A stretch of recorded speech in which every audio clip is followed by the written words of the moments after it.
प्रिय विद्यार्थियों, 4-5 दिन मैंने आपको दिए कि सब आप अपना होमवर्क कंप्लीट करके मेरे पास भेज पाते। लेकिन बड़े दुर्भाग्य का विषय है कि अब तक सभी विद्यार्थियों ने अपना होमवर्क जो है याद करने की बात तो दूर, लिखने का भी कंप्लीट नहीं किया है।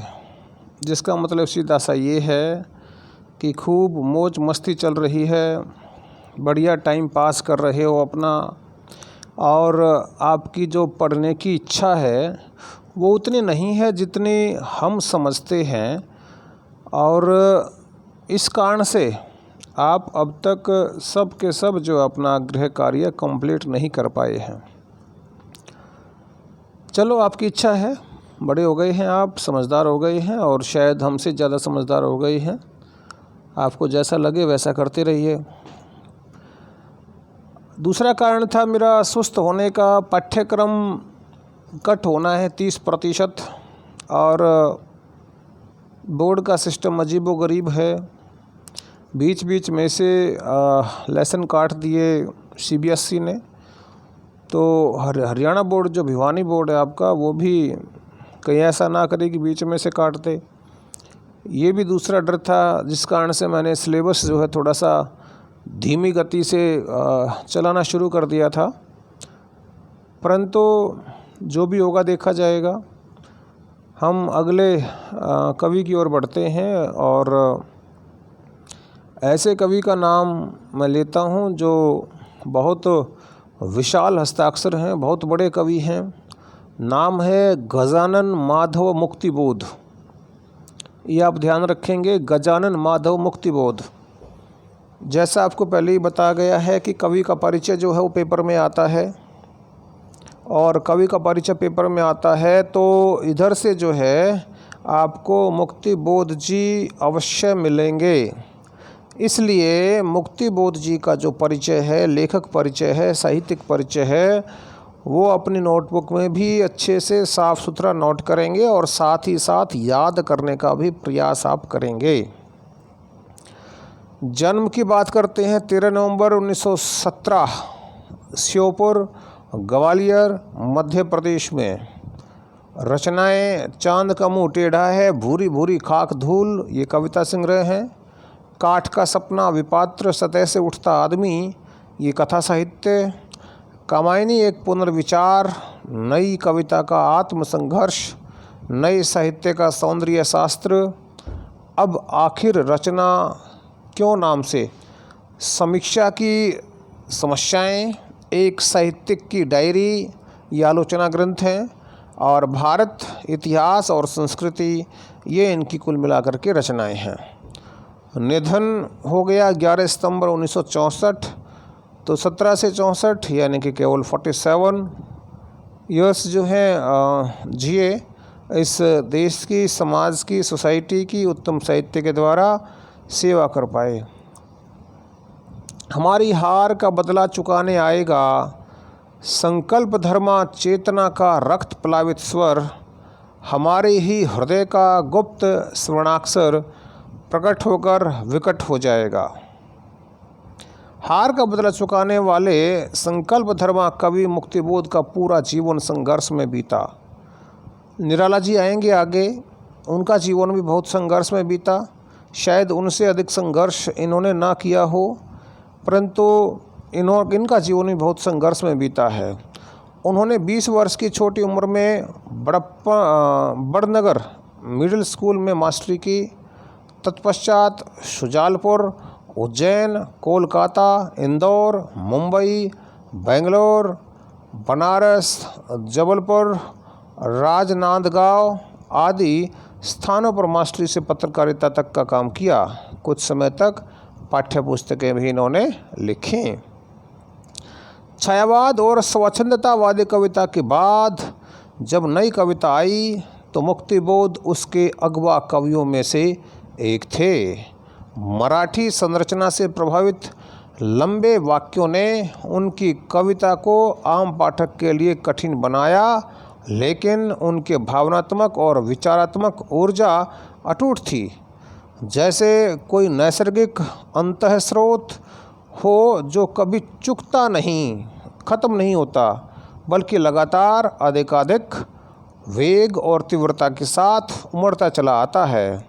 वह ऊर्जा अनेकानेक कल्पना चित्रों और फैंटेसियों का आकार ग्रहण कर लेती है। मुक्तिबोध की रचनात्मक ऊर्जा का एक बहुत बड़ा अंश आलोचनात्मक लेखन और साहित्य संबंधी चिंतन में सक्रिय रहा। वे एक समर्थ पत्रकार भी थे। इसके अलावा राजनैतिक विषयों, अंतर्राष्ट्रीय परिदृश्य तथा देश की आर्थिक समस्याओं पर लगातार लिखा है उन्होंने। कवि शमशेर बहादुर सिंह के शब्दों में उनकी कविता अद्भुत संकेतों भरी, जिज्ञासाओं में से अस्थिर, कभी दूर से शोर मचाती, कभी कानों में चुपचाप राज की बातें कहती चलती है। हमारी बातें हमको सुनाती है, हम अपने को एकदम चकित होकर देखते हैं और पहले से अधिक पहचानने लगते हैं। मुक्तिबोध की कविताएं सामान्यतः बहुत लंबी होती हैं।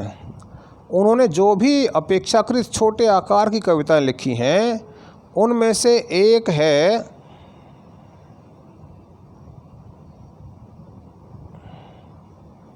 आपकी सहर्ष स्वीकारा है, जो भूरी भूरी खाक धूल जो रचना है उसमें से संकलित है।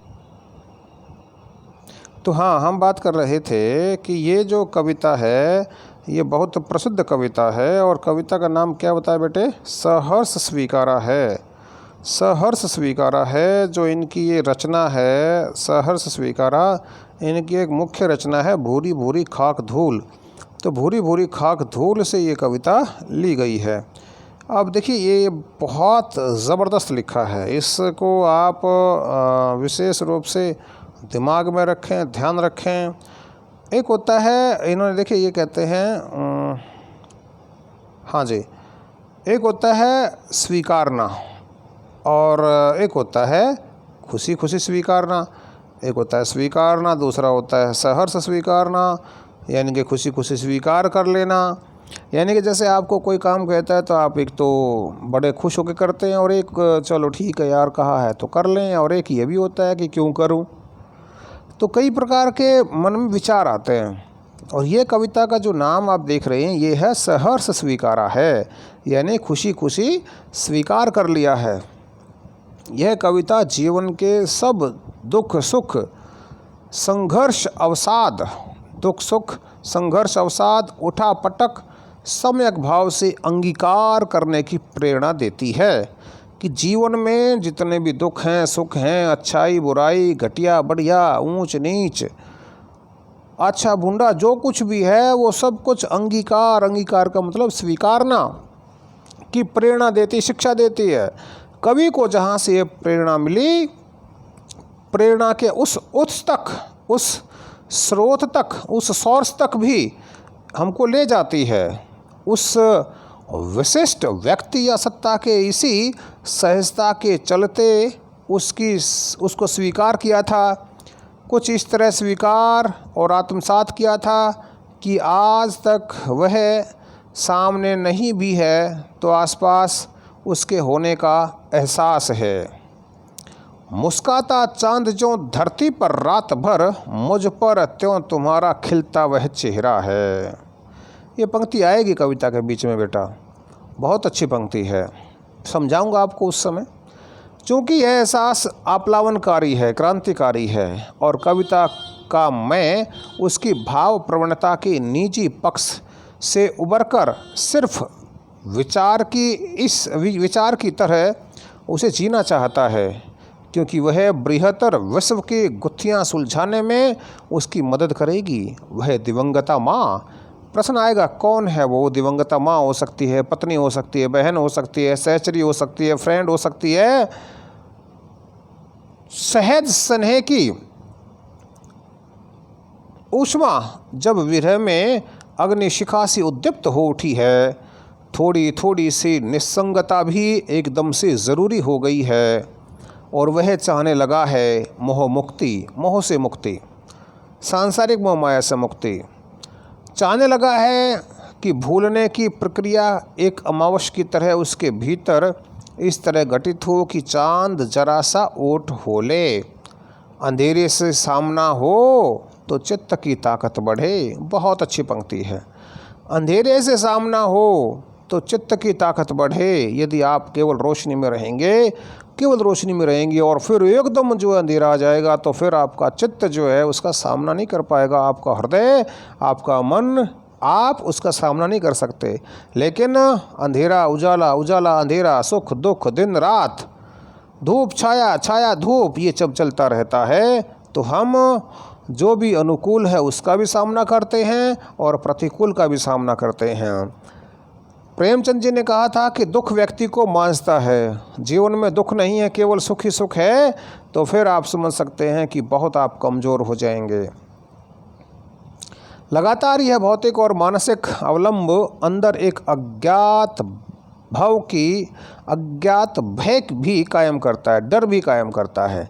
ममता के बादल की मनराती कोमलता भीतर पिराती है, क्योंकि भीतर पिराती है। बहलाती सहलाती आत्मीयता बर्दाश्त नहीं होती है। दृढ़ता और तत्जन्य कठोरता भी बड़े मानव मूल्य हैं। इसलिए भूल जाना भी एक कला है। भूल जाना भी एक कला है। आप किसी चीज़ को भूलना चाहें, किसी व्यक्ति को भूलना चाहें तो चाह करके भूलना तो संभव नहीं है ना बेटा। आप चाहें कि आप भूल जाएं किसी को तो चाह करके कैसे भूल सकते हैं। नेचुरली किसी को भूल जाएं तो भूल जाएं। चाहेंगे भूलना तो वो और ज़्यादा याद आएंगे। अताउल्ला खान का कोई गीत आता था कि तुझे भूलना तो चाहा लेकिन भुला ना पाए, जितना भुलाना चाहा तुम उतना याद आए। तो भुलाना चाहेंगे तो वो तो और ज़्यादा याद आते हैं ना, क्योंकि वो उस भुलाना चाह रहे हैं तो उस टाइम उसको याद करके भुलाएंगे ना। तो भुलाने का तरीका जो है कवि ने दूसरा निकाला है, और वो क्या निकाला कि सचमुच मुझे दंड दो भूलूं मैं तुम्हें भूल जाने की दक्षिण ध्रुवी अंधकार अवश्या शरीर पर चेहरे पर अंतर में पालूं मैं झेलूं मैं उसी में नहा लूं मैं। कवि ने दूसरा तरीका निकाला है भूलने का। चलो उसकी बात करेंगे हम आगे कविता में। इसलिए भूल जाना भी एक कला है। अति किसी चीज़ की अच्छी नहीं होती। Excess of everything is bad, English में भी कहा गया है। हर समय की भावार्द्रता भी कमज़ोर करती है। हर समय आप भावना से काम लें तो उससे भी हम कमज़ोर हो जाते हैं। अतिशय प्रकाश से आंखें चौंधिया जाती हैं। अतिशय अधिकतम रोशनी ज़्यादा होगी तो आंखें चौंधिया जाएंगी। वेल्डिंग वाले के सामने आप पास खड़े होंगे और वेल्डिंग वाला काम कर रहा होगा, नंगी आंख से आप उसे देखेंगे तो आंखें चौंधिया जाएंगी। इसलिए किसी हद तक वरेण्य है अंधेरा भी। वरेण्य का मतलब स्वीकार करने योग्य है। विस्मृति का अंधेरा। आदमी हरदम सब कुछ याद करता चले तो जीना मुश्किल हो जाए। सब कुछ याद करता चलेंगे तो जीवन मुश्किल हो जाएगा भाई। इसलिए भगवान ने कुछ ऑटोमेटिक डिलीटर लगा रखा है कि जो भी पुरानी चीज़ हो जाती हैं तो ऑटोमेटिक डिलीट होती चली जाती हैं। जिस मोबाइल में होता है एक लिमिट होती है, इतने दिन तक जो पुरानी कॉल्स डिटेल्स हैं वो याद रहें, वो फ़ोन में रहेंगी, उसके पहले की सारी छोड़ देगा। तम सो माँ ज्योतिर्गमय, तम अंधेरा, तम सो माँ अंधेरे से ज्योतिर्गमय उजाले की ओर ले चलो। लेकिन कवि की सोच इससे उल्टी है। कवि अंधकार से उजाले की ओर नहीं, कवि उजाले से अंधकार की ओर जाना चाहता है। इसलिए ये कवि की नई सोच है। आप कविता की व्याख्या आती है तो आप कहेंगे कवि की नई सोच है। यदि एक प्रकार का सच है तो उतना ही बड़ा सच है पाताली अंधेरे की गुफाओं में डूबना। भूलना दंड सही, फिर भी पुरस्कार मानकर ही ग्रहण करना चाहिए। धुएं के बादल भी पूर्ण विस्मृति घटित नहीं कर पाते। यादों का धुंधलका वहाँ भी है। मनुष्य की संपूर्ण चेतना अंधेरा उजाला, सुख दुख स्मृति विस्मृति के ताना भरनी से बुनी एक कबीरी चादर है, जिसे आत्मा चारों ओर से यानी संपूर्णता में लपेट लेना चाहती है। जीवन का निष्कर्ष यही है कि वह किसी का नहीं, क्योंकि वह सब उसकी परछाई है। प्रश्न यहाँ उठता है कि वह है कौन? दिवंगता माया प्रिया। बृहत्तर जीवन दर्शन जो ईश्वर निरपेक्ष होता हुआ भी उतना ही सर्वव्यापी और आप्लावनकारी है जितना कबीर के राम या वर्ड्सवर्थ की मातृमना प्रकृति। मातृमना माँ के समान प्रकृति, नेचर से बहुत प्रेम किया करते विलियम वर्ड्सवर्थ, इंग्लिश के पोइट। यह गुत्थी न भी सुलझे तो भी कविता अपनी मर्म सप्रसिता और द्वंद्व विवलता के कारण उतनी ही संगत और विशिष्ट है। साधक और साध्य की एकात्मकता तेरा तुझको सौंपता काल आ गई है मोर वाला ऐसा निरअहंकार विनय पारंपरिक साहित्य से इतर यानी आधुनिक कविता में कम ही दिखाई देता है। इसके बाद हमारी कविता आ जाती है सहर्ष स्वीकारा है।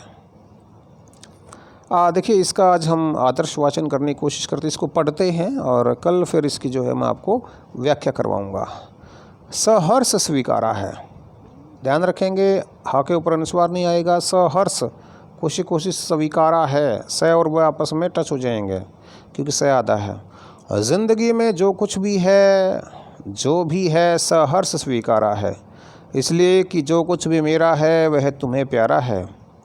गर्वीली गरीबी यह है, ये गंभीर अनुभव सब, यह विचार वैभव सब, दृढ़ता यह है, भीतर की सरिता यह है, अभिनव सब, मौलिक है। इसलिए कि पल पल में जो कुछ भी जागृत है, अपलक है, संवेदन तुम्हारा है।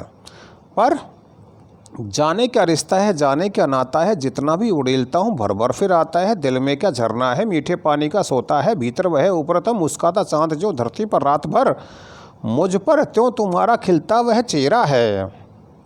सचमुच मुझे दंड दो कि भूलूँ मैं तुम्हें, भूल जाने की दक्षिण ध्रुवी अंधकार अमावस्या, शरीर पर चेहरे पर अंतर में पालूँ मैं, झेलूँ मैं, उसी में नहा लूँ मैं।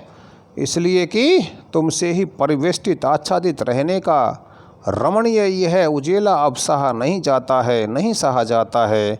ममता के बादल की मंडराती कोमलता भीतर पिराती है। कमज़ोर और अक्षम अब हो गई है आत्मा यह, छटपटाती छाती को भविष्यता डराती है। बहलाती सहलाती आत्मीयता बर्दाश्त नहीं होती है। चित्र आप देखेंगे तो चित्र से भी इस बात को समझ जाएंगे, ये चाँद है, ये कवि है। जब कविता की बात करेंगे तो मैं आपको समझाऊंगा असल में ये मसला है क्या। सचमुच मुझे दंड दो कि हो जाऊं पाताली अंधेरे की गुहाओं में, विवरों में, धुएं के बादलों में, बिल्कुल मैं लापता कि वहाँ भी तो तुम्हारा ही सहारा है। इसलिए कि जो कुछ भी मेरा है या मेरा होता सा लगता है, होता सा संभव है, सभी वह तुम्हारे ही कारण के कार्यों का घेरा है, कार्यों का वैभव है। अब तक तो ज़िंदगी में जो कुछ था, जो कुछ है, सहर्ष स्वीकारा है, इसलिए कि जो कुछ भी मेरा है वह तुम्हें प्यारा है। देखिए, कविता बहुत मुश्किल है, ये ध्यान रखेंगे आप। मुश्किल कविता है और थोड़ी मुश्किल नहीं है, बहुत ज़्यादा मुश्किल है। इसलिए बेटा आप सब को यही सुझाव है कि आप यहाँ केवल 4 ही शब्द दिए गए हैं, और भी बाकी शब्द जो हैं वो आप देखें, मुश्किल शब्द लगें, उनके मीनिंग आप सर्च कीजिए, उनके मीनिंग आप अपने बुक में पेंसिल से लिखिए।